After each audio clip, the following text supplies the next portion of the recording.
Okay, I'm going to go ahead and get started.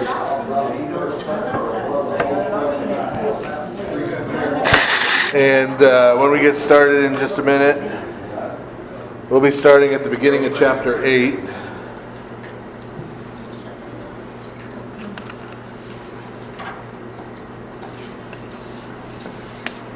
Last time we finished the Sermon on the Mount that was in chapters 5 through 7. And so now we're picking up immediately after that sermon ends. I'm not going to do a big long introduction this time. I know you're heartbroken. But you can always go back and listen on the website to previous introductions that still apply because we're still in the Gospel according to St. Matthew. But tonight I want to go ahead and get started, and then we'll come back to some of the things that were in the introduction as we go, I think, tonight. So, Matthew chapter 8, verse 1. When he had come down from the mountain, great multitudes followed him. So, we talked about how the Sermon on the Mount, the importance of him going up on the mountain, how it was sort of parallel to the book of Deuteronomy, the whole book of which is essentially a long sermon that Moses preached right before the people went into the land, telling them how God expected them to live, how he expected them to worship as his people when they came into the land. And so now Jesus has been doing essentially the same thing to the group of people who are now following him. Right? And we read that those people following him are now a great multitude. Right? So it's gone beyond just the little group he inherited from St. John the Baptist, and now has become quite a sizable group of people following him through the countryside. So this is picking up immediately after he's finished now giving this sermon. Verse 2, and behold, a leper came and worshipped him, saying, Lord, if you are willing, you can make me clean. Then Jesus put out his hand and touched him, saying, I am willing, be cleansed. Immediately his leprosy was cleansed. And Jesus said to him, see that you tell no one, but go your way, show yourself to the priest, and offer the gift that Moses commanded as a testimony to them. Yes? Why would Christ say, tell no one, yet go to the priest? So it would be a testimony to them. Yeah. After he said, don't testify. Yeah. And at the same time, after many of the miracles, that is the admonition. Don't tell anybody. Right. And I don't understand that. That's a major theme when we get to the Gospel according to St. Mark. He especially, over and over again, don't tell anybody, don't tell anybody, don't tell anybody, don't tell anybody. Well, first let's talk about leprosy and the curing, and then we'll loop around to that. And why he might not want someone to go and tell. Technically speaking, the word that we translate here is leprosy, and this is true throughout the Bible. The word leprosy is kind of a vague word because it can be used to refer to any kind of skin condition, just about. Just about any kind of skin condition it was referred to by them using the same word. However, the fact that he tells him he needs to go and present himself to the priest gives us more of an idea of what this actually was. And what this was is a particularly nasty form. Nasty because at this time in history it was pretty much uncontrolled. There was no treatment for it of Hansen's disease.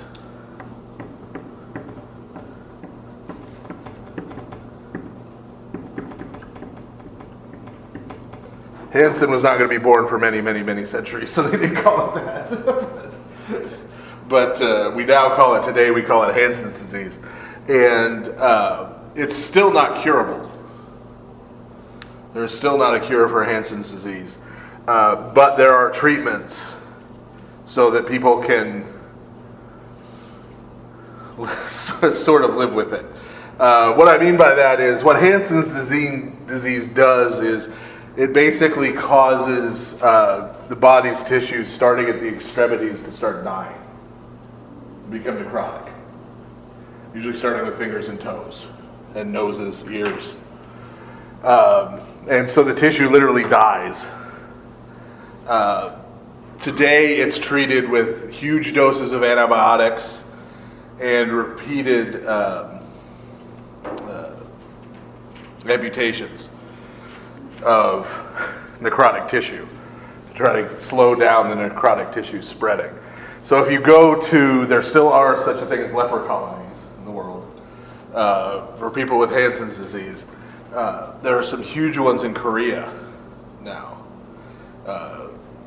where there were outbreaks. And you'll see the people are usually missing fingers, missing noses, missing ears, missing toes.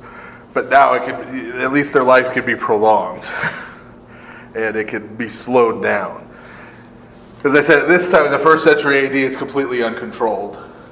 And they had no idea what the causes were, in what way it might or may not be contagious. Right? And so anyone who had it had to go and live in what we now call leper colonies. Had to essentially go live in caves in the wilderness outside of the cities. And as it was uncontrolled, so their body would literally be rotting while they were alive. They were required by law to warn everyone. As they traveled, they had to walk. They had to yell, "unclean," if they left their caves and left their colony to travel anywhere, so people would know they were coming so they could avoid them, not come anywhere near them. And so obviously, they were not allowed anywhere near the temple. Right? They were near the outskirts of the city, let alone the temple or civilization. Okay. So right off the bat, the fact that this leper has the guts to come walking up to Jesus is something. Right? Is something. Because the penalty for not yelling unclean, the penalty for coming up and coming into contact with it was death. Right? They would just kill you to prevent you from spreading leprosy. Right? If you couldn't follow the rules. So he's taking a huge gamble by doing this. Right? So when he comes up and says, "Lord, if you are willing, you can make me clean." Right? This isn't just an idea he had, a passing thought. Right? Hey, maybe this Jesus guy can heal me. Right? He has to have, from hearing the sermon Jesus just gave, he has to have concluded that Jesus was the Messiah or some kind of very special prophet, that he would be able to do this and be so certain to be willing to take this, to risk his life, to come up and approach him this way. And then notice Jesus' response. Jesus' response is not only not "get away from me," right? Or "what do you think you're doing?" Right? Or "everybody back off, we got a leper," right? Right? Not only does he heal him, but notice it makes explicit that he put out his hand and he touched him.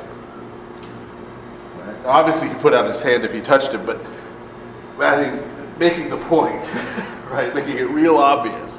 He stretched out his hand and touched him. Jesus put his hand on this man who had probably not been touched by another human person in possibly his life. But definitely for years.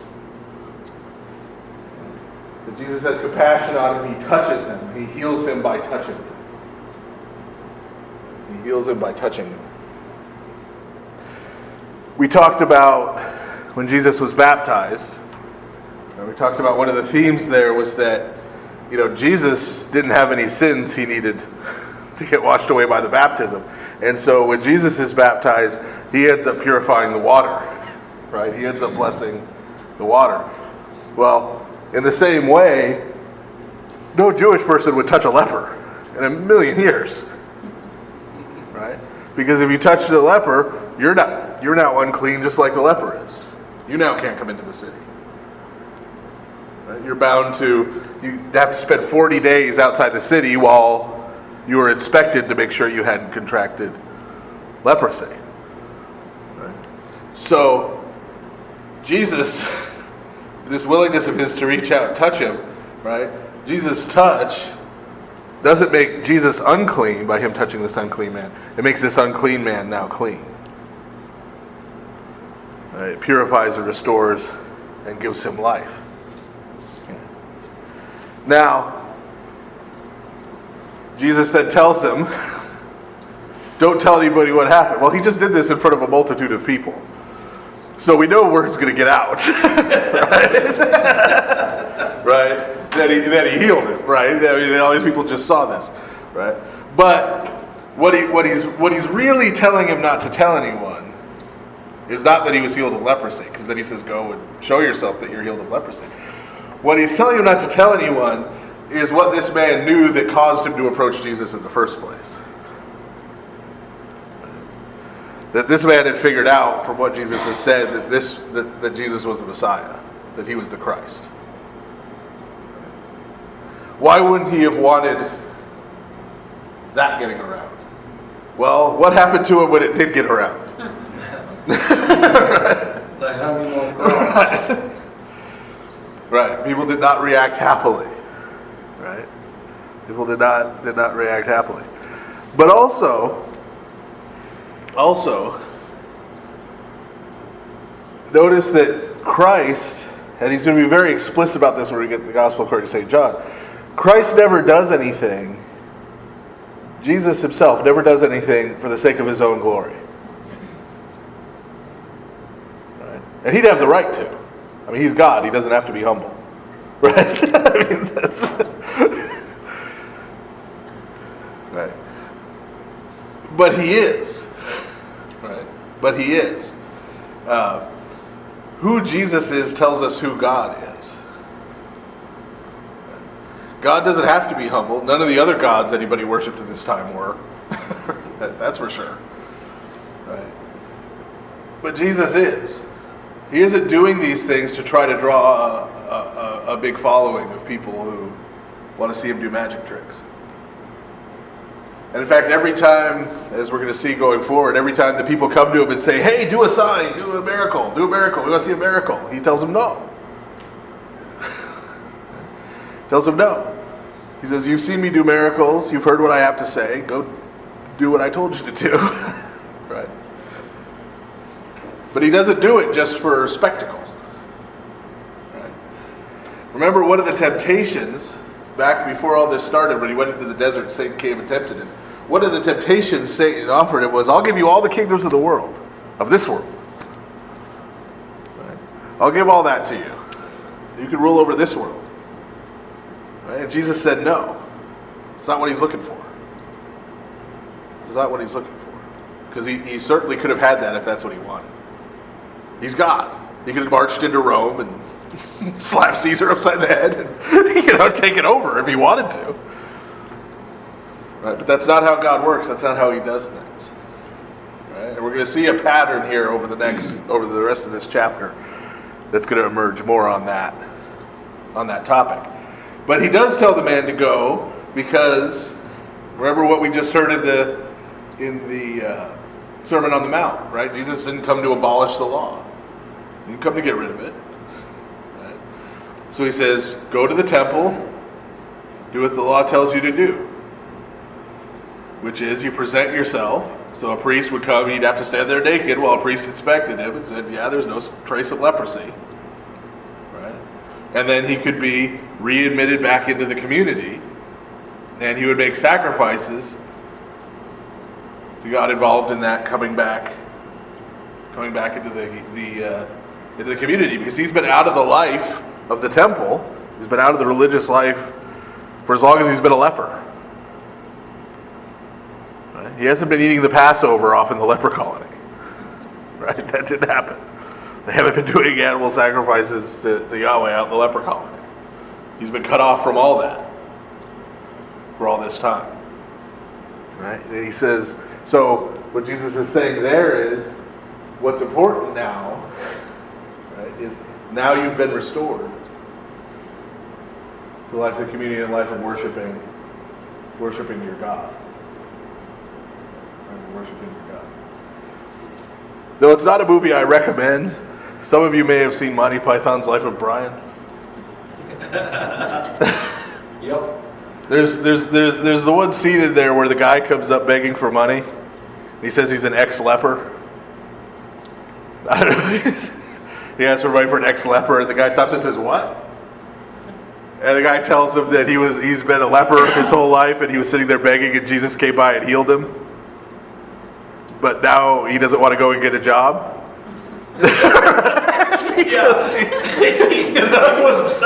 He's upset because he kind of like just being a beggar. But there's something to that, right?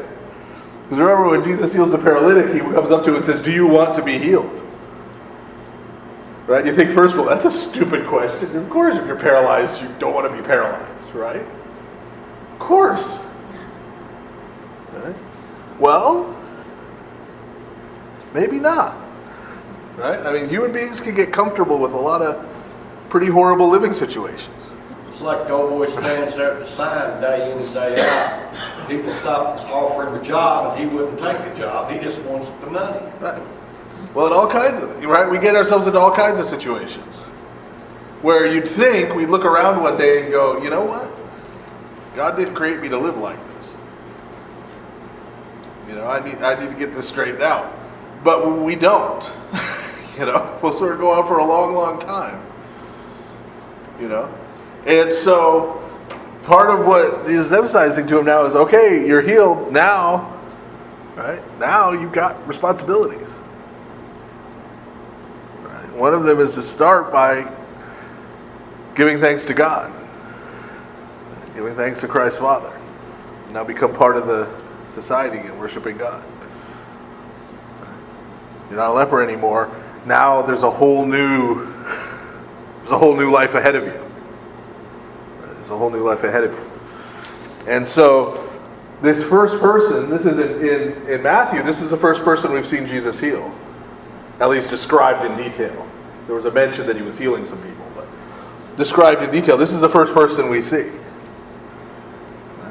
So this healing is sort of for St. Matthew, he set this up as sort of the paradigm, right, for healing. And I think it goes for both physical and spiritual healing.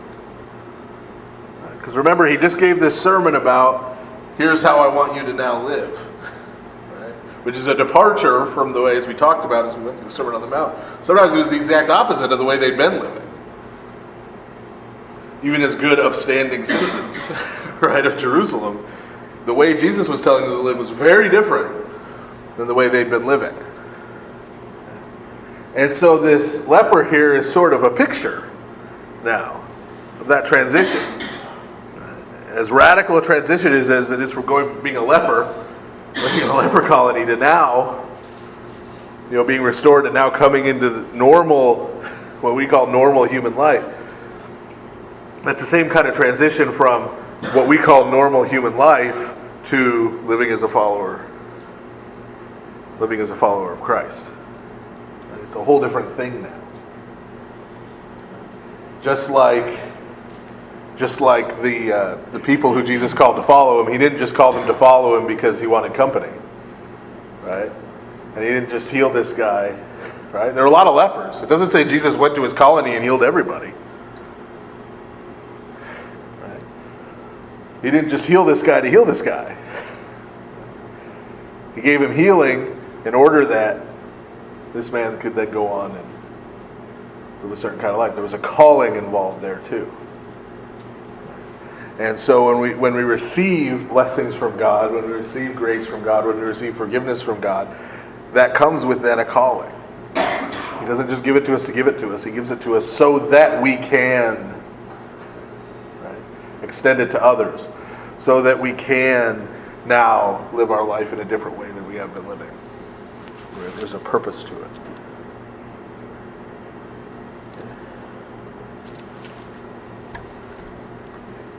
So now, chapter 8, verse 5. Now, when Jesus had entered Capernaum, and Capernaum... Oh, sure. I'll draw a bad map while you ask. Okay. And here is verse 4. Here's my question. And Jesus said to him, "See that you tell no one, but go your way. Show yourself to the priest."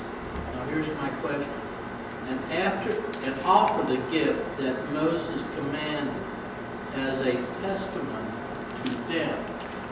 Now the word "to them," instead of saying "to him," a testimony under the Davidic law, Deuteronomy. Okay? Yeah. You're offering this to whom? To God. Right. Okay? But he said as a testimony to them. Right. He's already saying, is he saying, the priesthood, as you understand it, is no more. It is more humanistic than divine. I think the opposite. Explain. I think the opposite. And this gets into how sacrifice works. A lot of times we think about, not just sacrifice, we tend to think about worship and our life with God in general in a very individualistic way. Right? My relationship with God. Right? And my prayer and my receiving the sacrament, right? We sort of isolate them down to ourselves. Okay? But that's not really how religion worked as God set up in the Old Testament, or the way religion works in the church today. Because when you came and offered a sacrifice, like this one, right, what happened? This leper has been outside the community, now he's coming back into the community. Yes. Okay? So he's being reconciled. He's being reconciled to God, right, because he's been away from God. He's being reconciled to the community, right, to his fellow believers. And so the sacrifice reveals that. We tend to focus, when we talk about sacrifices, on killing the animal. Okay? But if you read the Old Testament, a lot of the sacrifices didn't involve killing an animal. They're grain offerings, drink offerings, all kinds of other offerings. Right? So the killing isn't the important part. Right? What happens in all these sacrifices, whether it's an animal or not, after the animal's killed, is that whatever is being offered is always food. Right? People don't offer inanimate objects. They don't come and offer wood. Right? They don't come and offer stone or metal. Right? They come and offer food. And that food, what happens? It gets separated. Right? If it's an animal, remember we read all those instructions in Leviticus, all those butcher's instructions, right, for cutting up the animal. Part of it, the best parts, were taken and burnt. Right? And that burning was symbolized as those were the parts that God partook of. Right?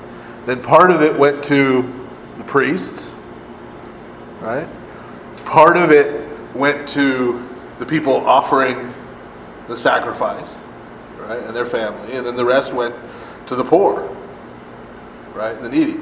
And this is the same thing we do with the bread today that we use in the Eucharist. Right? So we take it to the prothesis, which is exactly what they called the place where they cut up the animal. We take it there, we cut it, there's a piece that's given out to the people in communion. There's a piece that's given back to the people who brought the bread. Right? There's parts that are given out to everyone. Piece for the priest. Right? The same thing, because the whole community and God are involved. So this is Old Testament or New Testament, this is a meal. Right? This is God, the priests, the people, the person offering the sacrifice, all sitting down for a meal together. Symbolically, all eating together in fellowship. Symbolize that fellowship that was broken has been restored. Okay. So even though it's an offering this leper is making to God, right? The priests who receive that offering, they're eating part of it too, right? So they're accepting this man back into communion with them, with the priesthood, with the temple, with the people who are also going to eat from it. Right? So it's a testimony to the priests of what? of the fact that this man who was once cut off from God and cut off from the people has now been restored.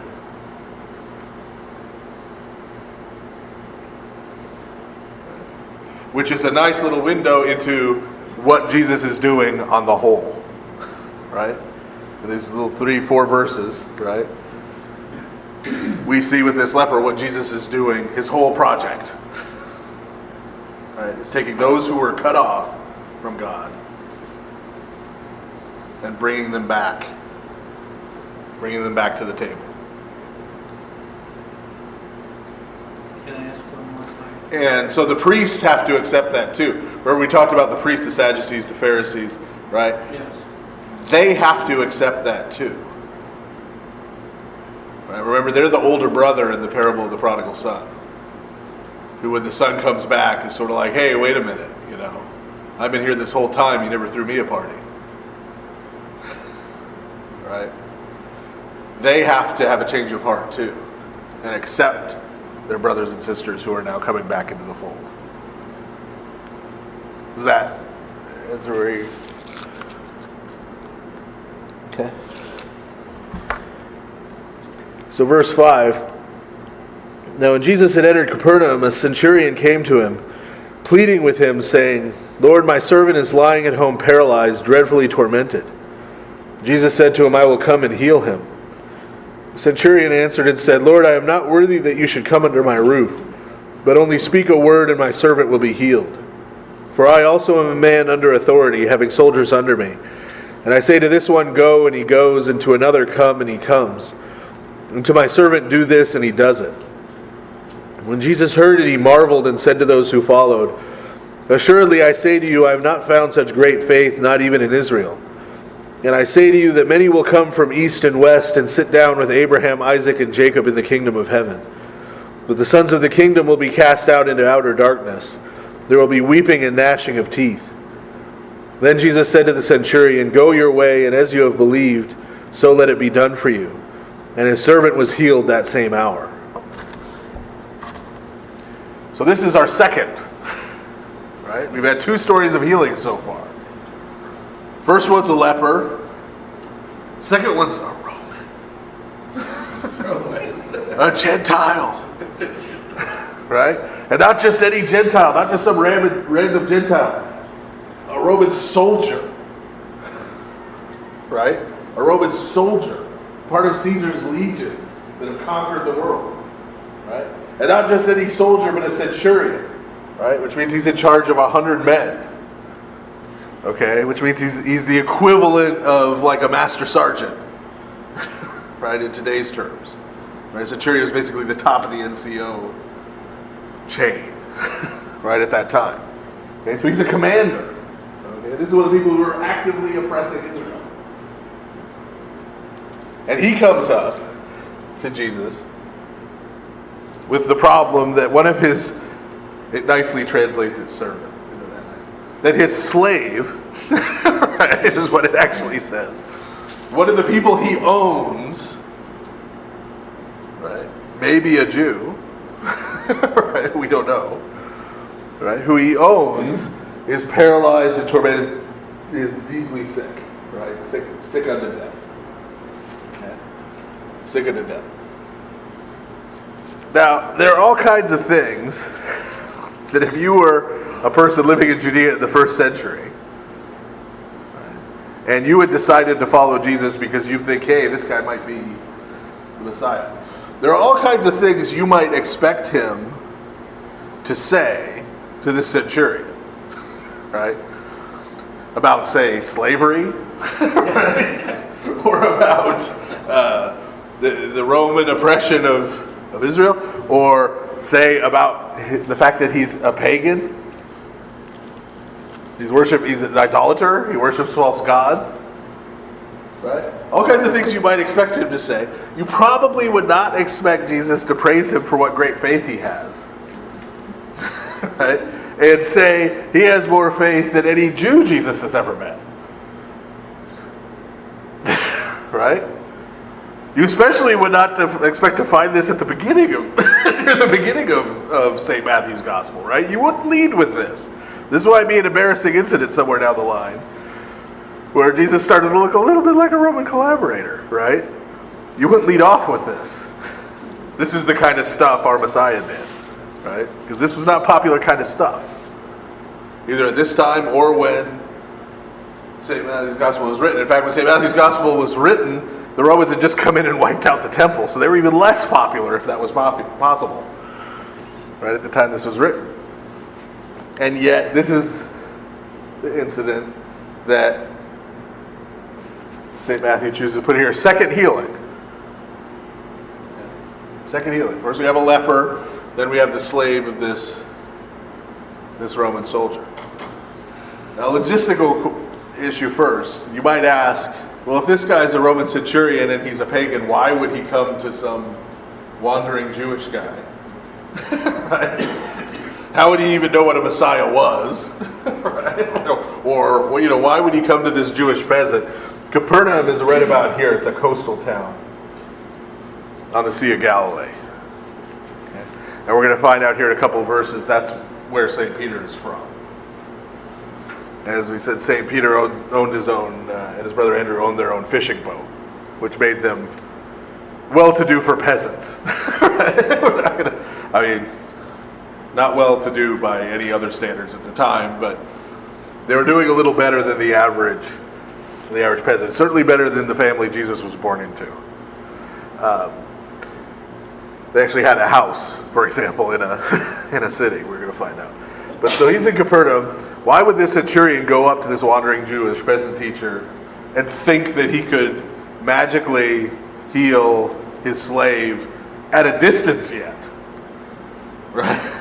Not even come and do some kind of Jewish healing magic or something, and heal him. But for a long distance, just as he says, hey, I have soldiers. I tell one to do this, I tell them to do that, and they do it. Just say the word, and I know you can. Where is this coming from? Well, at this time in history, there are a group, not a group in the sense that they had dues or membership cards or anything. They weren't an organized group. But there were a fairly large number of Greeks and Romans. They're usually referred to in the New Testament as God-fearers, or sometimes as proselytes. And basically, not to put too fine a point on it, but in the first century BC and the first century AD, there was sort of a Judaism fad in the Roman Empire, for lack of a better term. The Romans and the Greeks became really fascinated with Judaism. For a couple of reasons. One, they knew it was ancient. Right? So in the same way that a lot of them were fascinated with the Egyptian religion, because they knew the Egyptian religion was very ancient, they said, well, this Jewish religion is very ancient. Right? So that made it interesting to them. The bigger issues in its popularity were two. One of them was, remember at this time we've only got one temple in Jerusalem. So in the temple of Jerusalem there are sacrifices going on. Right? There aren't going on anywhere else. Right? Then that's the normal. The normal form of worship is animal sacrifice at this time in history. Right? And the sacrificing of cakes and other kind of food items. But sacrifices. And so every city has dozens and dozens of temples to dozens and dozens of different gods. Right? Well, the Jews only have one in one place. Right? And all the other Jews in the rest of the world don't set up their own temples to their God. They've got these synagogues, they've got these sort of meeting rooms, meeting houses, where they go and they pray, but that's it. They just go there and they pray. Right? They read from their scriptures and then they pray. Well, this was fascinating to the Greeks and the Romans who were of a philosophical bent. Right? In Latin, they said that the Jews prayed sola mentis, just only in their minds. Right? This was fascinating. The idea that you could they just pray in their minds. They don't have a statue. They don't have an idol. They don't have They aren't offering sacrifices. They just go there and they just pray to their God in their mind. So to them, they thought, well, this must be a really advanced, philosophically advanced religion. So like Right. Buddhism? Well, they didn't know about Buddhism at the time. But yes, they probably would have been fascinated by Buddhism for the same reason. Right? Because it didn't fit their categories for a religion. Right? They said this is a really advanced, philosophical type of religion. And word had gotten around when the Romans conquered the Greek holdings. Right? We talked about how Palestine and this whole area was under the Seleucids, who were descended from Alexander the Great's general Seleucus. Been all through that a couple times. When we were going through Maccabees, we were going through Daniel. But so they were under Greek rulers until, as we saw in First Maccabees, remember they briefly gained their independence under Judas Maccabeus, which means Judah the Hammer. And again, can't think of what you want to baptize your baby. Judah the Hammer. It's an awesome name. Right? Now I could get you an icon of Judas Maccabeus. But so they gained their independence briefly, and part of how after they fought off the Greeks and gained their independence, a big part, as we saw in First Maccabees, of how they kept their independence is they cut deals with Sparta and they cut a deal with Rome. Right? And that deal with Rome came back to haunt them because Rome decided that treaty that they had made was essentially a deal that allowed them to annex Judea when they later felt like it. Well, the person who actually annexed Judea in the 1st century BC was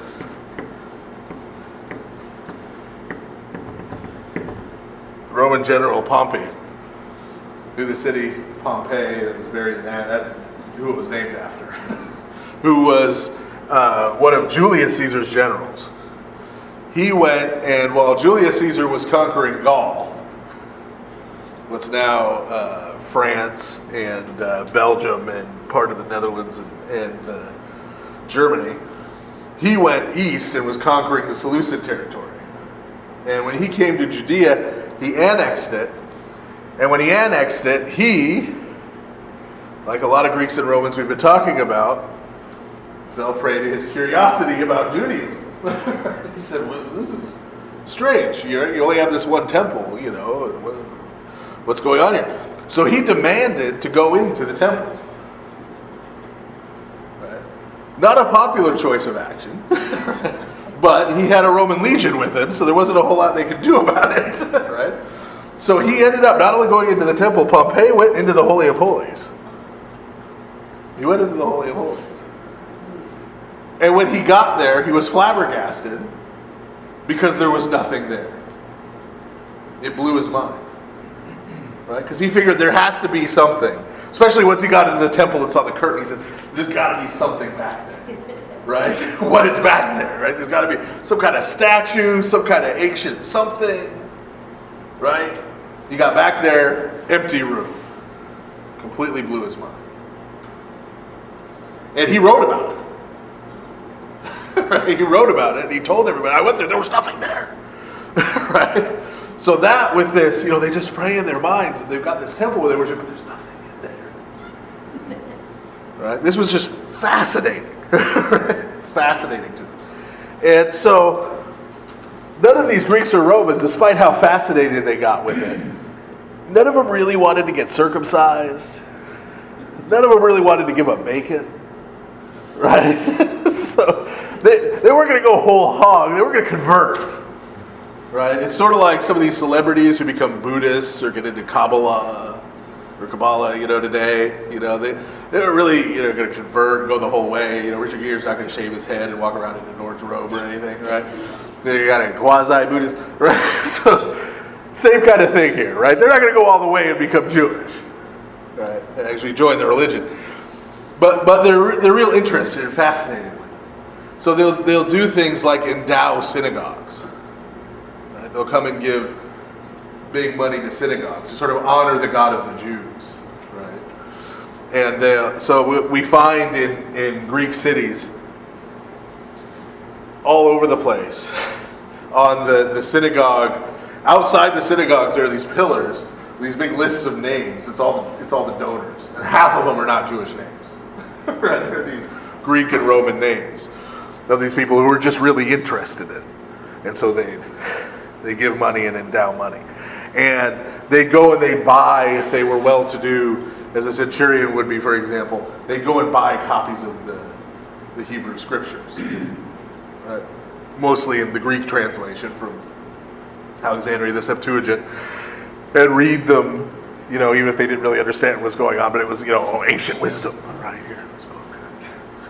I'm going to read it.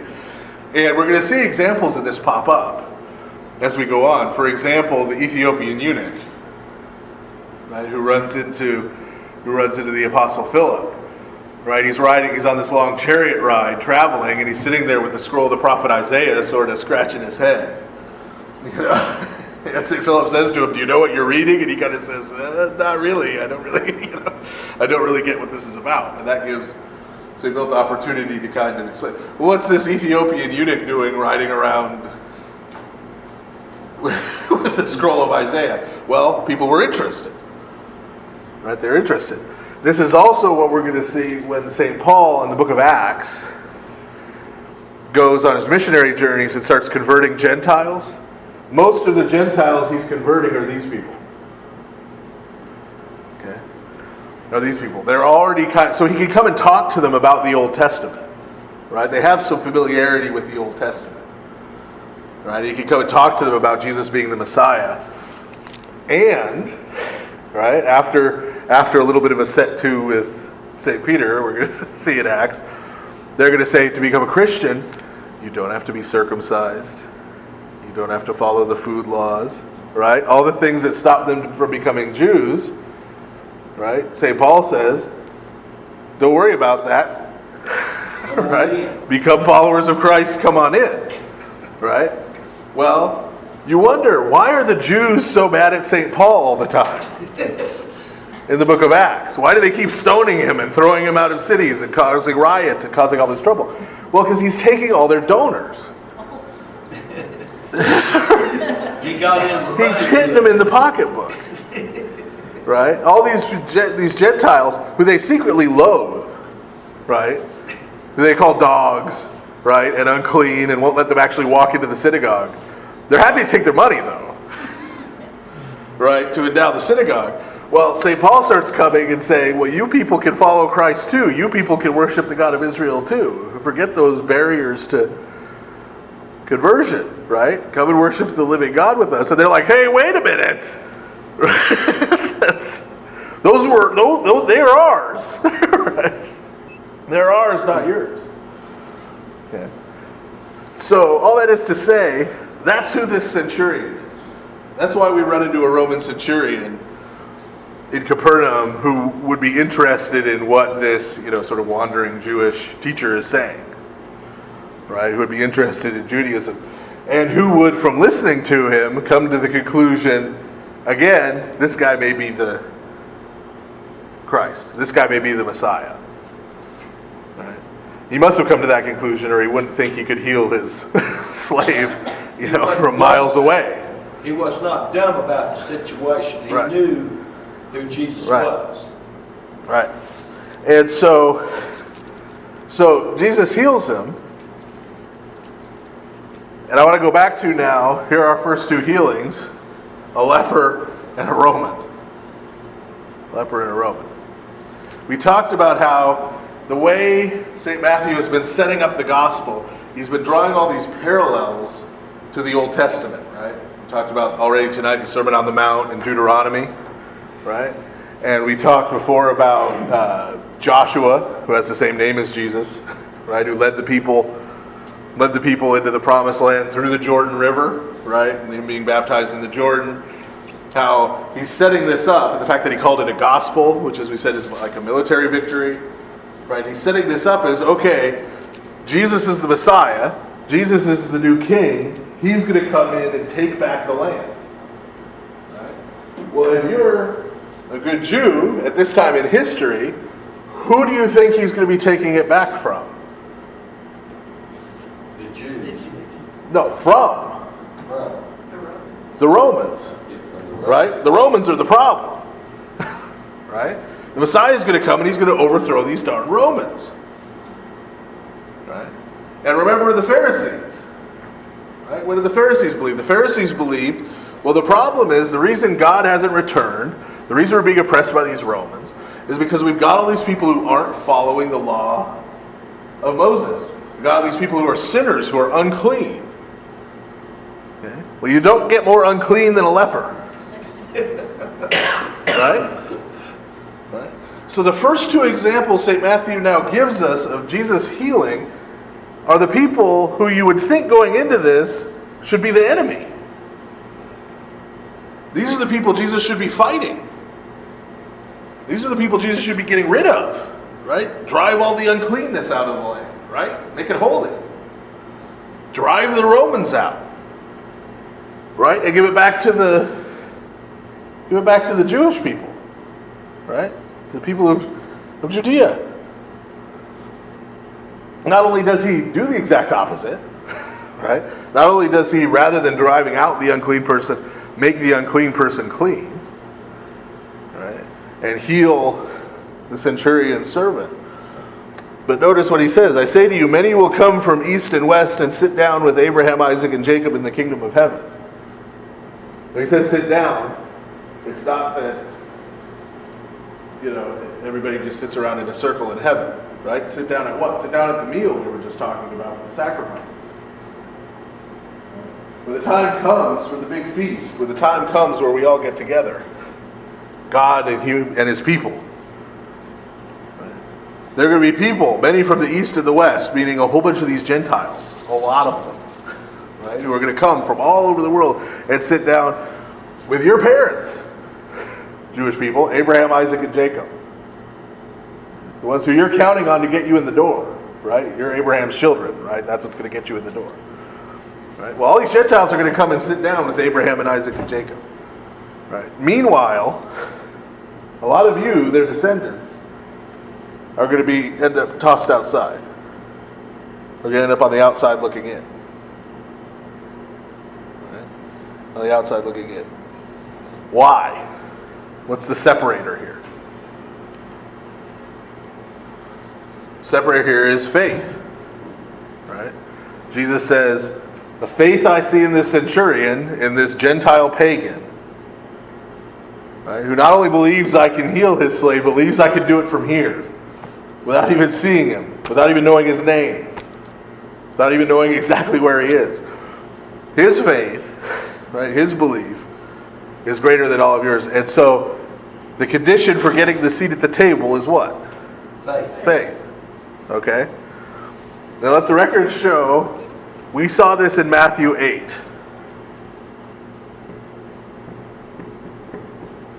Why am I pointing this out? A lot of our friends on the History Channel, people with letters after their names who like to write books, And make money. will go on and on and on about how Jesus came. Everybody likes Jesus, have you noticed? Everybody. Doesn't matter what you believe, doesn't matter if you're Christian or non-Christian, everybody likes Jesus.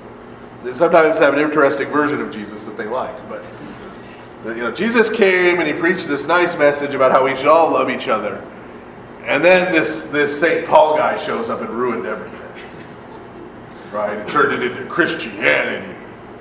That no fun religion, right? With all the rules. Right? And how St. Paul completely changed everything. Right? Completely changed. Created Christianity. There's books titled that. How Paul created Christianity. Right? He invented it. Right? It had nothing to do with Jesus and who Jesus was. Okay? Well, this is the Gospel of Matthew, which is it's the first one we've read. I haven't done a lot of comparative stuff. But of all of the Gospels, usually, if you get people to sit down and say, which one of the Gospels is the most Jewish and the most sort of Old Testament related, and the one that most talks about good works, right? Pretty much everybody says Matthew. And then they'll oppose that, they'll set that over against St. Paul in Galatians and Romans, where he says what? He says, you don't get saved by doing what the law says. It's faith that's important. Okay? Well, let the record show Matthew 8, right? Jesus just said to the centurion the central thesis of pretty much everything St. Paul is going to write. That's basically St. Paul's central thesis. Is that what makes you a child of Abraham is having Abraham's faith, not being descended from him genetically. So now we can skip all of St. Paul's. No, I'm just kidding. But that's the core of what he's after, right? That's the big innovation. That's the big different thing that St. Paul supposedly comes up with, and it's right here. It's right here, early on in Matthew. Right? Jesus says the same thing to the same people. Right? To the same people. It's not who your great 42 generations back grandfather was, because we heard today and all the big ads. Right? Yeah. Jesus was descended from Abraham too. Right? It's not that gets you in the door. Right? It's not that makes you acceptable to God. Right? It's faith. It's believing that God's promises are true. Believing that God is who he says he is. And so when the centurion comes and he believes that Jesus is who he says he is, right, that gets him a seat at the table. That gets him a seat at the table. Could I Yeah. one question here that kind of struck a chord with me when you were talking about faith and Gentiles believing in faith, just having faith that a Messiah would come. Okay? Previously, yeah. Okay. Going back to the 2nd chapter of Matthew, the wise men come and says, we have seen his star. Right.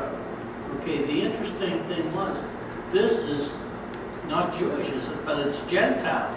Right. That prophecy that not just they think it's 3 wise men, but it's probably a lot more people than that. Right, because it doesn't say. Yeah. It doesn't really say, yeah, but there's that they expected this star. So here is something in this part of the world, at least, that many scholars already know about. Herod's own people, Right. his own academic world knows about. Right, yeah, because he was able to figure out the dates and say, okay, well, Okay, yes, go kill all the babies under 2. Yeah. Yeah, so this is where it comes from. So do we happen to have any information where this prophecy of the star came from, and exactly from? Did it come from a pagan religion? Saying, Well, I'm thinking of Zoroaster. we don't know that there was a direct prophecy. We do know that there were certain signs, right, that they would see, changes that they would see in the normal pattern of the movement of the constellations, that they believed signified certain things. Yes.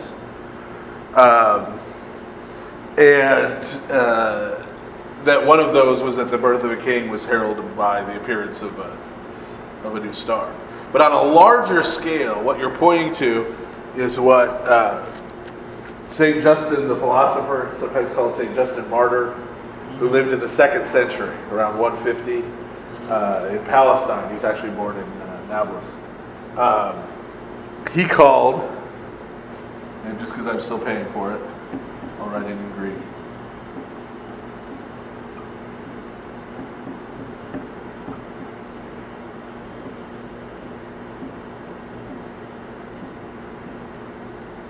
The spermatikos logos, or logos spermatikos, either way. And that spermatikos, you might hear sperma in there, which is the Greek for seed. For seed, right? Jesus, as we're going to see in the Gospel according to St. John, is referred to as the Logos, the divine Logos. And so what St. Justin is saying is that scattered through the whole world in all these other cultures, right? All these other cultures, all these religions, even the ones we believe are the most false religions, there are these little, in seed form, there are these little bits of the truth. The truth here with capital T being Christ, right? There are little things, little patterns, right? Little understandings, so that when the gospel comes to this or that group of Gentiles, no matter how remote, right? No matter how little they've had contact with the Old Testament, right? That God has providentially prepared them to receive it. Right? And this is how he explains, one of the examples he gives is the myth of the phoenix. Right? The Greeks have this myth of this bird, the phoenix, that dies, right? Sort of burns out in a blaze of glory into ashes, and then a new one emerges to life out of the ashes. But that's also... And how that myth that the Greeks had, right, finds its fulfillment and its reality in the resurrection. Yes. Right? And the idea of the resurrection. That the reason some of these that idea was floating around in the Greek mind was so that when people came to talk to them about Christ's resurrection, which is real, right? The phoenix bird not being real, but Christ's resurrection being real, that they would have some way to understand that, right? Some way to interact with that. So I think that's what, the Magi would be one example of this, right? That there were sort of seeds in their culture and in their world that allowed them to, when the truth came, when Christ, to recognize him, right, for who he was. Because it seems like all the prophecies are not just from the Jewish or Israel, okay, our prophecies, as we would understand them. Right. But from around the entire world, that God is preparing Right. us. If you read, who's teaching some of these people? Well, and that's what we saw in Genesis, Yeah. right? Yes, the descendants of Abraham, yes, the nation of Israel especially, that God gives them this revelation directly, not for the purpose of them keeping it to themselves, but for the purpose of them then enlightening everyone else, right? But we also see they're all descended from Adam,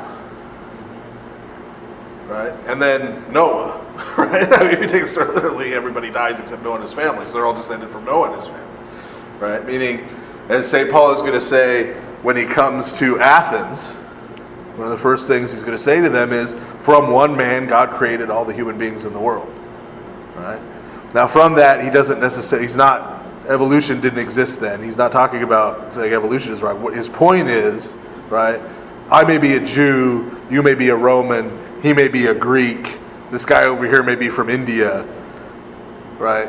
But we're all human, right? Ultimately, you go back far enough, we're all descended from the same stock, right?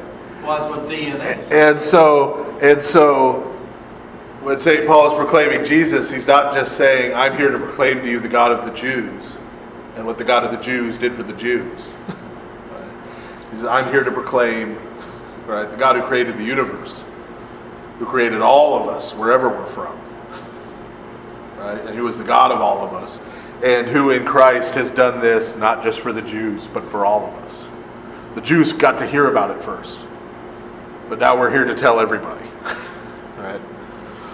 That's where St. Paul goes with it. You may begin with this. The fact that the centurion says, you are not worthy to go under my roof. I'm not worthy for you to come under my roof. For you to come under my roof, right. And his faith takes the form of humility. Well, that's Christ's deity. That's partially humility. James asked about the centurion's humility because he says, I'm not worthy for you to come under my roof, to come to my house. That's partly humility. That's partly, again, that he was kind of familiar with the Jewish religion. And he knew that if Jesus came into his house as a Gentile, that would make Jesus unclean. Right? So he's saying, I know, to you, I'm one of these unclean Gentiles. And that coming into my house would sully you, would dirty you. So I don't expect you to do that. I don't need you to do that. But I believe you can just say it and it will happen. So part of that is his understanding of the Jewish culture, but also he accepts that. Right? He doesn't sort of rebel against that. Say, how dare you Jews tell me I'm a dirty dog, right? He doesn't, right? He accepts that. He says, you know what? I'm not really worthy for you to come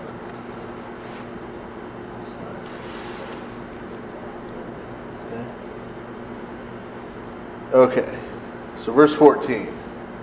Jesus is going to heal someone else universally despised. Besides a leper and a Roman, someone's mother-in-law.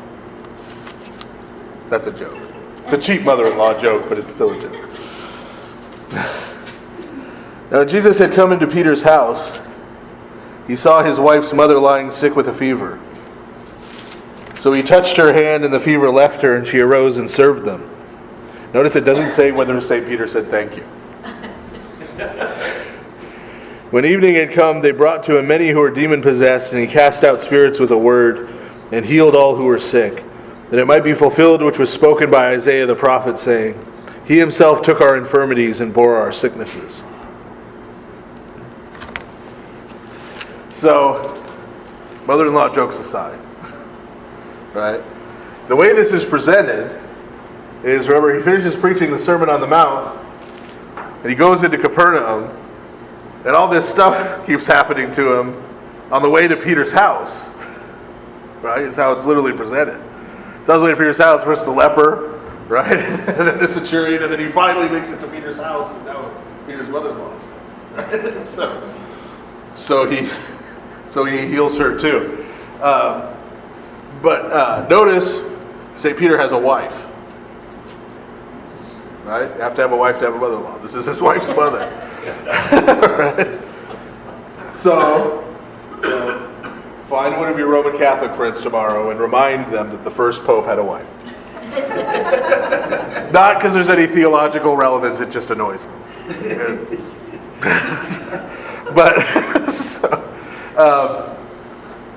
But this is St. Paul's actually going to make a point about this later on. He's going to talk about the fact that he doesn't have a wife. And he says, if I wanted to, don't I have a right, just like St. Peter and the other apostles, to have a wife and to have children and to have a family? We know from outside the scriptures that St. Peter had at least one daughter. So he had at least one child, right? And St. Paul says, yeah, I could do all those things, but I don't because my focus is on traveling and spreading the gospel, which is actually... That interplay is exactly why in the Orthodox Church bishops aren't typically married. Not because there's something wrong with marriage, not because marriage is bad, not because being married taints you, right, or something, or having children, there's something about the act of having children that makes you sullied and you're not fit to be a bishop anymore or something, right? None of that. It's expressly this reason. Every bishop, just like St. Paul, technically has the right, right, to go and get married and have a family. But the job that they've been called to do as a bishop, right, is a very important task and makes having the wife and the children very complicated. And so for the sake of accomplishing the calling they've received from Christ, they give up. They give up that right. But that's why...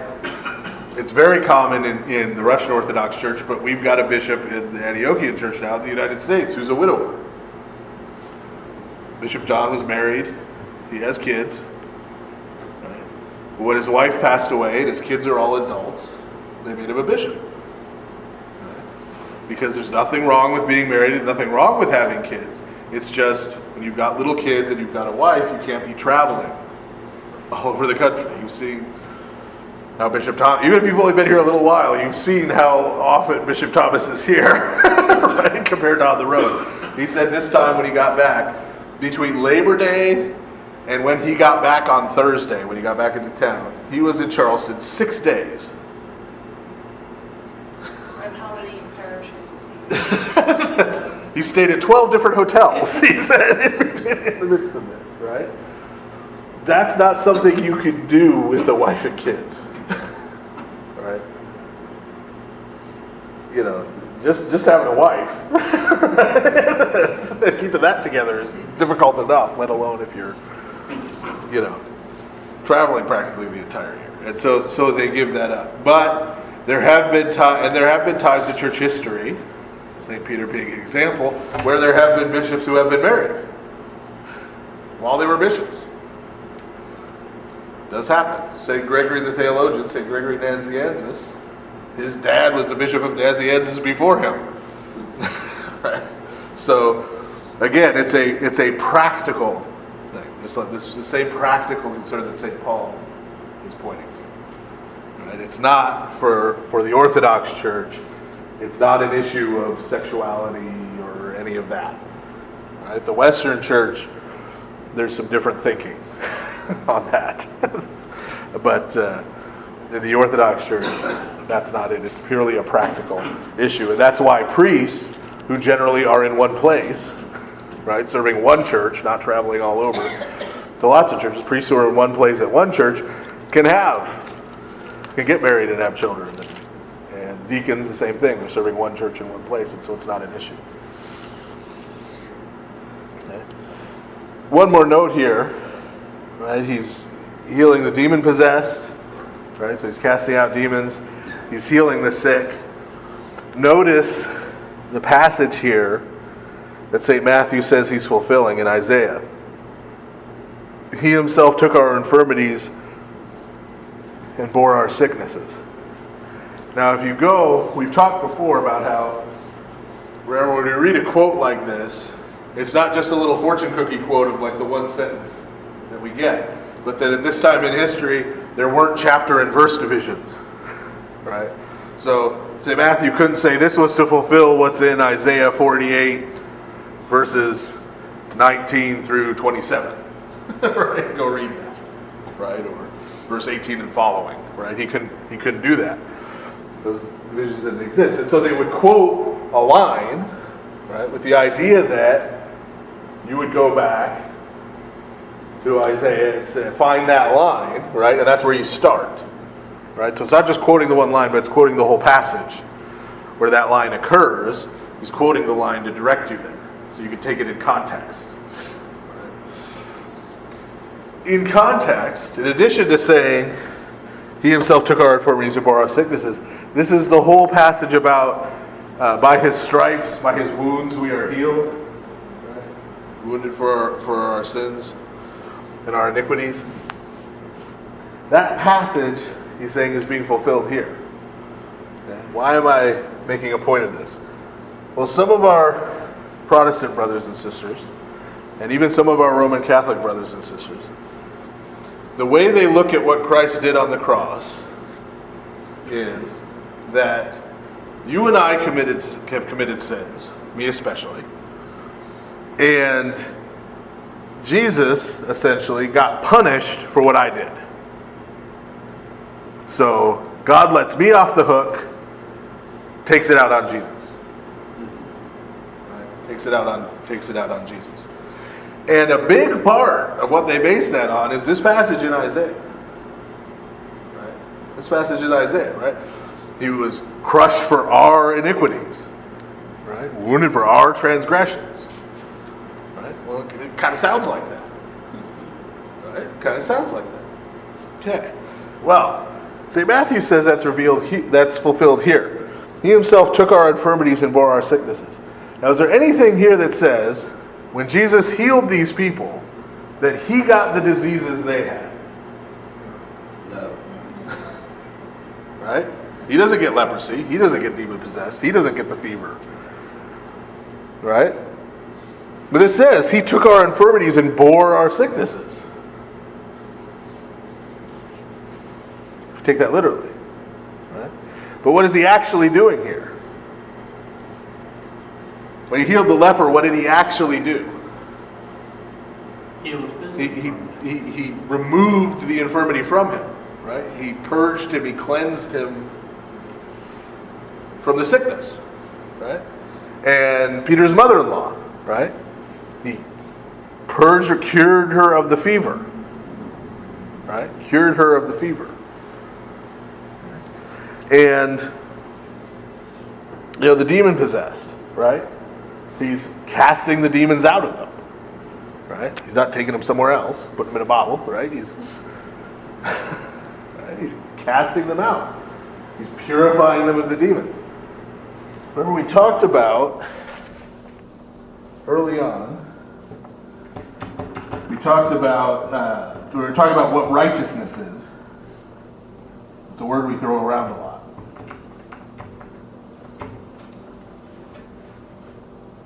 And we talk about how it has two meanings in Aramaic. Tzedakah has two meanings in Aramaic. The first one is the one that a lot of our Protestant brothers and sisters tend to focus on, who have this view, and that is to be declared innocent like in a court.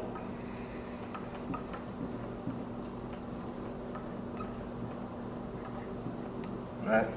And so they say, right, we're the ones who are actually guilty. But God declares Jesus guilty and declares us innocent. Right? That's how they interpret it. So Jesus then takes the punishment, he takes the penalty, and we get off. Right? We get off scot-free. Okay. But the second meaning of the same word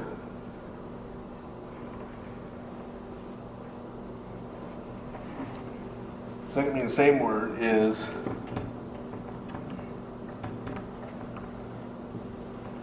cleansed or purified. Okay. This is the word that's translated justified or made righteous in English. Okay. The other meaning is cleansed or purified. For St. Matthew here, I think it's pretty clear from the way he quotes this passage in Isaiah, which way he takes the passage in Isaiah to mean. Right? Because he says the passages in Isaiah is fulfilled when Jesus is cleansing and purifying these people of disease. Right?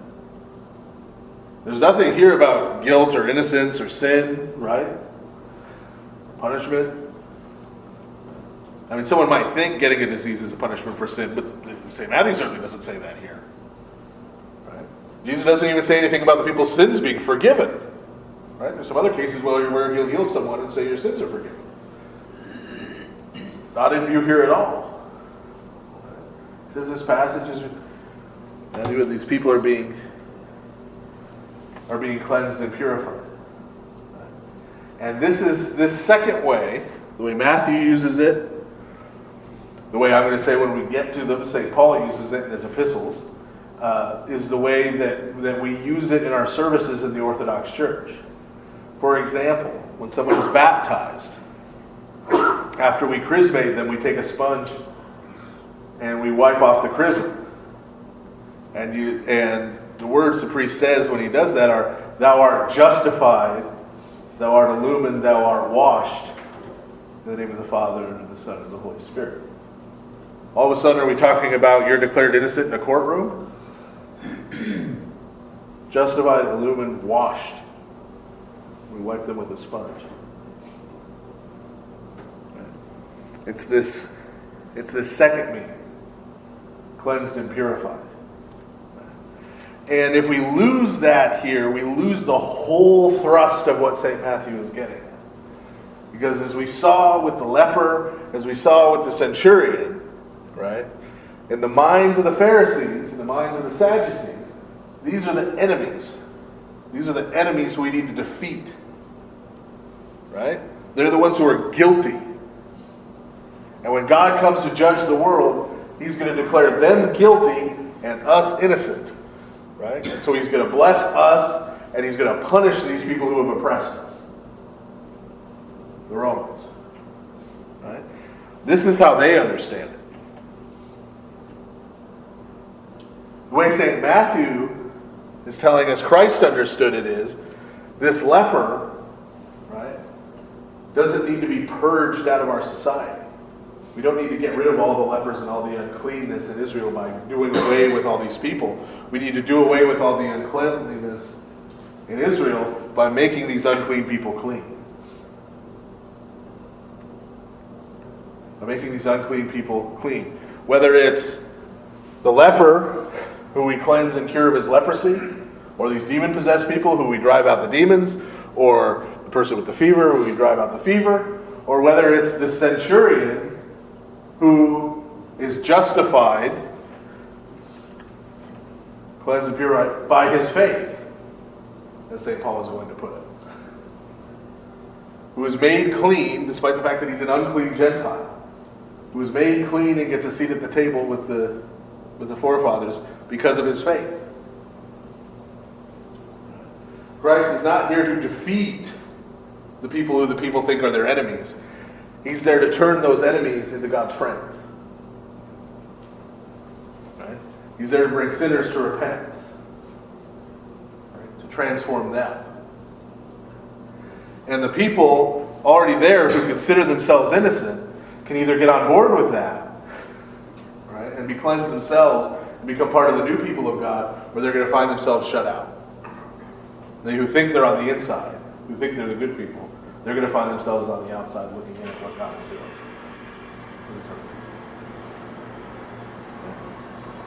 And so this is expanding on the way that the Sermon on the Mount sort of Jesus kept flipping things on their heads from the way they expected them. Because the whole way they thought of themselves needed to change. And the way they thought about other people, who they thought of as their enemies, needed to change.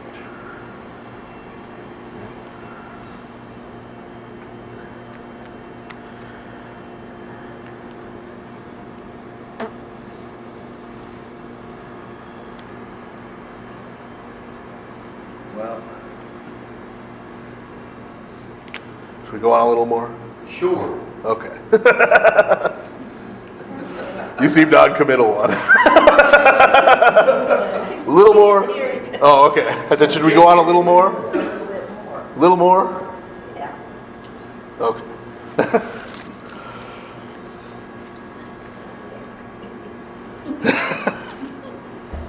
Well, you just looked dubious when I asked everybody. A lot of people nodded and you just kind of looked at me. So I wasn't sure if we were... Can I ask one question? Sure.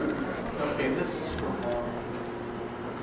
When you say he himself took our infirmities and bore our sicknesses, question.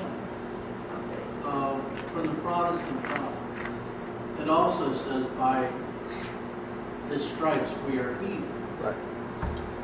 Is this not linkage with this?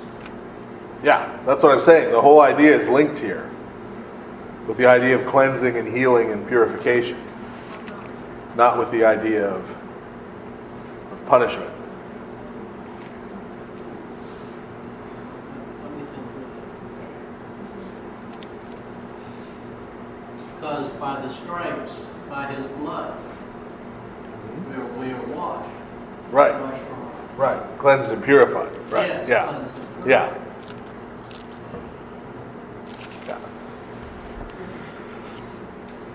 Okay. Verse 18. And when Jesus saw great multitudes about him, he gave a command to depart to the other side. Then a certain scribe came and said to him, Teacher, I will follow you wherever you go. So he looks around. Obviously, he's become very popular in Capernaum. Right? He's healing all these people. Right? So crowds are gathering. There's two types of crowds who gather around Jesus. Right? We had the one type that gathered around when he was preaching the Sermon on the Mount, right, to hear what he had to say. And then there's the crowds that gather when he comes to town and starts healing people. Right? And we're going to see that those crowds have two different sort of spirits to them. We saw the people who approached him out of the first crowd, right? The leper, the centurion, right? Well, now we have the first person to approach him out of this new crowd, right? The first one is a scribe, meaning sometimes the Old King James translated it as lawyer. But it didn't mean lawyer like we think of secular lawyers. It meant lawyer like the law of Moses lawyer. Okay? So this is the equivalent of like a rabbi. Basically, the reason they're called scribe, which literally means writer, is because you have to remember, printing press wasn't invented until the 16th century. So books were copied by hand. That included the scriptures. That included the Old Testament scriptures. So a big part of what rabbinical school was you putting in your time, right, copying the manuscript. And one person would stand at the front of the room and read the manuscript, and you'd have 40 or 50 people writing down what was read. And there are all kinds of little interesting things to nerds like me. If you look at the Hebrew text of the Old Testament, there are all little marks where they count numbers of words and everything to make sure they matched up and to make sure everybody kept on track. All kinds of weird little marks in the text. But all that aside, that's what the scribes did. Now, the product of doing that, though, if you imagine if you spent as many hours as there were daylight, right, so we'll just say 10 on average, a day, 6 days a week doing that, you'd get to know the Old Testament pretty well. Right? You'd be pretty well versed right by the time you were done. And so that's what, this is, for example, how St. Paul was educated, right, in the scriptures. This is why he can just quote things off the top of his head in big chunks. That's why Matthew can just give you, right, because they became intimately familiar with the text, from copying it, copying it, copying it, copying it, copying it. So Matthew was both a scribe and a tax collector? No. No, but Matthew, because he was a tax collector, we know he had to learn how to read and write. For record keeping. So he wouldn't have put in as much time as somebody who was studying to be a rabbi or a scribe, but the schooling he had would have been pretty much the same thing. And the way he learned Aramaic and the way he learned Greek would have been the same way, copying texts. Copying texts. If you was a scribe, how long was you a scribe the rest of your life? Once you, Well, or you did it for a certain period of time, then you went on to something else and for the time you were about 12 or 13 yeah. until you turned 30. You sit and rest. That's what you did 6 days a week. Whoa. Yeah. And you didn't get you didn't get vacations. You didn't get right. Then when you were 30, you were eligible, and it would depend, like what family you were from and that kind of thing. So some of those people would go on to become priests in the temple. Some of those people would go on to become rabbis in synagogues all over the Roman world. That's where St. Paul was basically. He was essentially what we would call, he was a Pharisee, but he's essentially what we would call a rabbi. Right? He traveled and taught in synagogues. And some of them would stay scribes. Some of them would move up and become the person reading the text while everybody else was doing the writing. Essentially, they're the ones who stayed in college and became professors. So yeah, it would depend. But you weren't eligible for any of that in the Jewish world until you were 30. You became an adult when you were 13, 12 or 13. So yeah, that's a lot of time copying. So this particular scribe is apparently impressed with Jesus, or at least impressed with Jesus healing people. And so he comes up to him and says, "Oh, Jesus, I will follow you wherever you go." Right? I'm in. Right? I'm in. I want to be your disciple. Verse 20, Jesus said to him, "Foxes have holes and birds of the air have nests, but the Son of Man has nowhere to lay his head." So a couple things to notice here. This is the first time we've seen it in Matthew that he refers to himself as the Son of Man. We'll come back to that in a second. Right? But what's the point he's making here? Right? I'm homeless. That's the point he's making here. Right? If you're going to come and follow me, right? This isn't like you picking a rabbi, Rabbi Gamaliel, and going and becoming his student, right? This is I'm not a grad school, right? For you as a scribe. If you come and follow me, you're going to be, sleeping out under the sun. You're not going to know where your next meal is coming from. Essentially, son, you don't know what you're committing yourself to. You don't know what it is you're committing yourself to. Because this isn't how you're thinking about it. And that is part of the reason why here he refers to himself as the Son of Man. Right? He doesn't say, "Me unlike other rabbis." Right? He doesn't say, "Oh, by the way, I'm the Messiah." Right? So this is going to entail such and such and such. He refers to himself as the Son of Man. Where have we seen this before in the Old Testament? There are a few places. Anybody who could come up with one of them? I don't know. I'll give you a free peppermint candy that I'll steal from over there. One of them, one of the common uses is in the Psalms. For example, what is man that you are mindful of him, the Son of Man, Psalm 101, mindful of the Lord of the angels. And here, in that kind of usage, the Son of Man, you have to remember that in Hebrew, again, I'm still paying for it.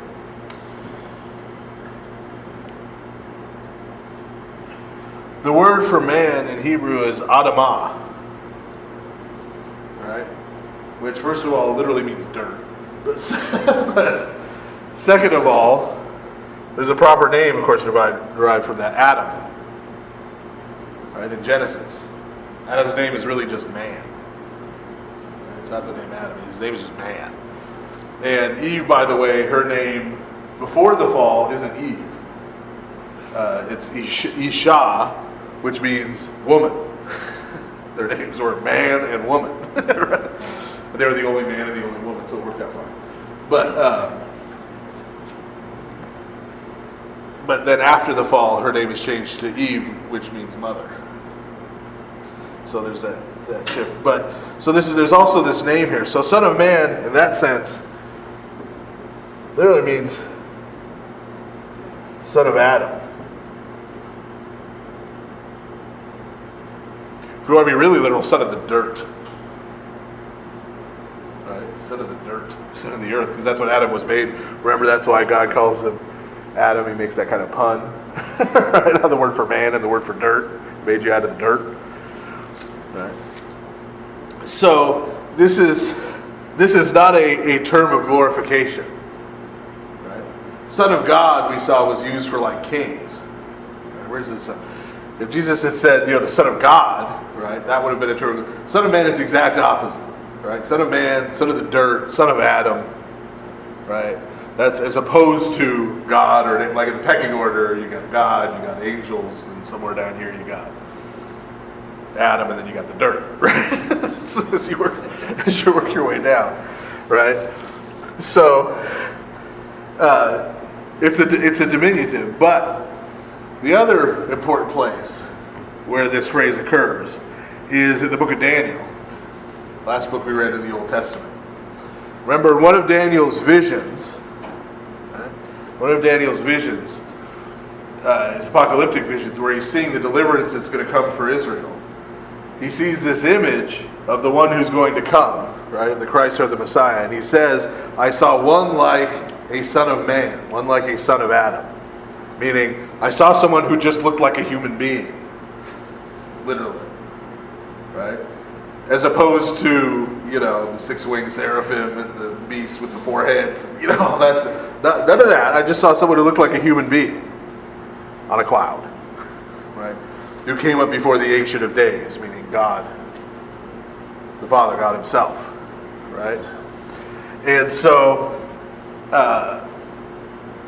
when Jesus says this, right, there's a double meaning. There's a double entendre going on. He is both calling himself the Messiah indirectly, right, by associating himself with that figure who Daniel predicted was going to come, right? But at the same time, and in context, he's talking about the fact that he's homeless. Right? Meaning, he's saying to this scribe, right, you may think I'm this really great rabbi, You may even think I might be the Messiah.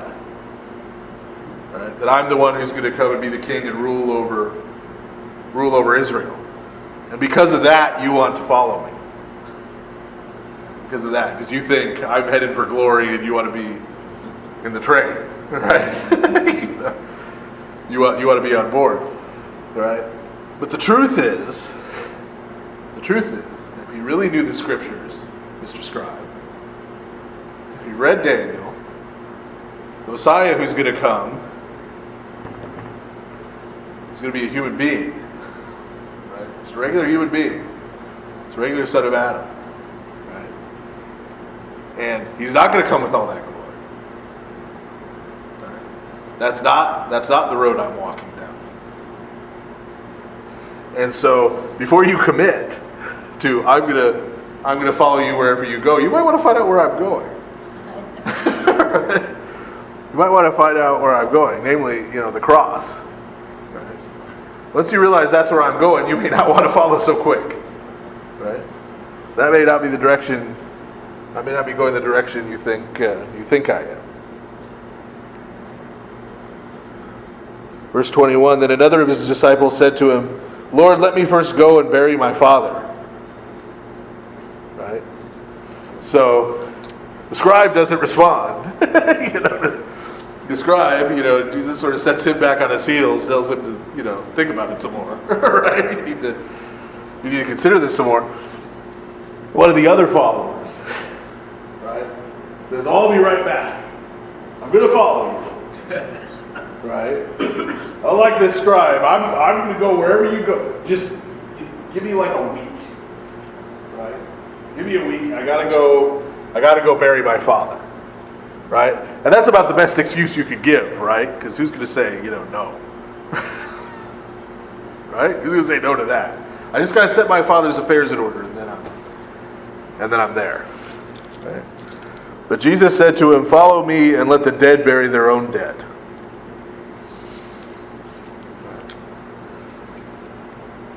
Kind of hard. Right? But the point being, again, what have we been seeing? What's the whole theme of the Sermon on the Mount? Right? You're going to live a different way, a radically different way. Right? A radically different way. And the example of the leper. Right? The difference between living as a leper and living in what we call normal human life. Right? This radical change. Right? Well, here he compares it to being dead and being alive. Right? What you think of as normal human life, that's dead. I'm talking about real life, is what Jesus is saying. And if you're going to follow me in the real life, then you're not going to be able to worry about any of this stuff in the world anymore. Right? It's not so much that burying your dad is a bad thing to do, right? But all of that stuff, all of those concerns, right, about setting his affairs in order and the estate and the house and this and that, you got to forget about all that, buddy. If you're going to follow me, you're going to have to leave all that behind. You're not going to be able to call back and check your checkbook balance every 3 days, where we're going. You've got to be done. You've got to be done with that old life. We're starting a new one. And it's going to be very different than anything you've seen or lived before. Even though we didn't get through a whole chapter again, I think it's time to stop. Is that okay? I'm giving you on. I'm just giving you on.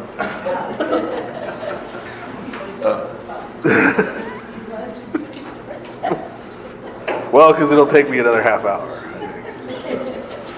So we'll come back here. We'll come back here next time. Thematically, this is an okay place. Just thematically, in terms of topics. So thank you, everybody. I'm picking on you. I know. It's because I love you. That's why I pick on you. In my family, we're really nice to strangers.